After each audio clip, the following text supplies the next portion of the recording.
नबी करीम अलैहिस्सलाम नमाज पढ़ा रहे थे, जोर की नमाज थी, असर की नमाज थी, सही मुस्लिम में मौजूद है। हजरत अबू हुरैरा फरमाते हैं नमाज पढ़ाते पढ़ाते नबी पाक ने कदम आगे किया, नमाज पढ़ाते पढ़ाते कदम आगे किया और यूं हाथ उठाया फिर वापस कर लिया। अब नमाज पढ़ के ना तो सलाम फेरा तो सहाबा अर्ज करने लगे या रसूल अल्लाह सल्लल्लाहु अलैहि वसल्लम, वो नमाज में पैर भी आगे किया तो हाथ भी उठाया, तो वजह क्या थी? पहला सवाल तो यह है कि आप लोग नमाज पढ़ रहे थे या हुजूर को देख रहे थे? तो सहाबा तो पहले ही बताते हैं कि भाई हम तो पहली साफ में नमाज इसलिए पढ़ते थे कि नमाज भी होती रहती थी और चुपके चुपके महबूब की दीद भी होती रहती थी। हुजूर से पूछा या रसूल अल्लाह, वो नमाज पढ़ते पढ़ते कदम आगे बढ़ाया आपने तो फिर पीछे कर लिया, क्या था?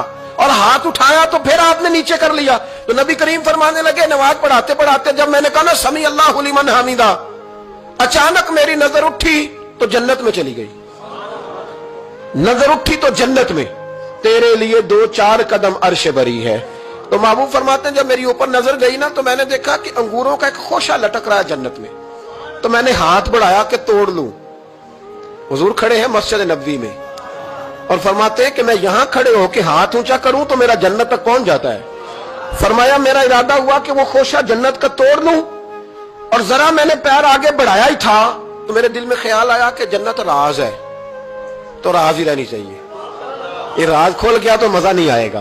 तो मैंने फिर वो हाथ वापस कर लिया। सहाबा कहते हैं जब नबी करीम ने ये बयान किया तो हमारे चेहरे ने तजस्सुस से खेल उठे, तजस्सुस से। हम कोई बात और भी सुनना चाहते थे तो महबूब फरमाने लगे अगर मैं वो खोशा तोड़ के ले आता और तुम्हें दे देता तुम कयामत तक भी खाते रहते तो तुमसे खत्म नहीं होना था।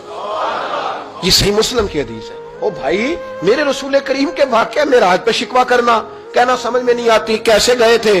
तो तू जो चाहे तो हर शब हो मिसाले शबे असरा, इसलिए कि तेरे लिए 2-4 कदम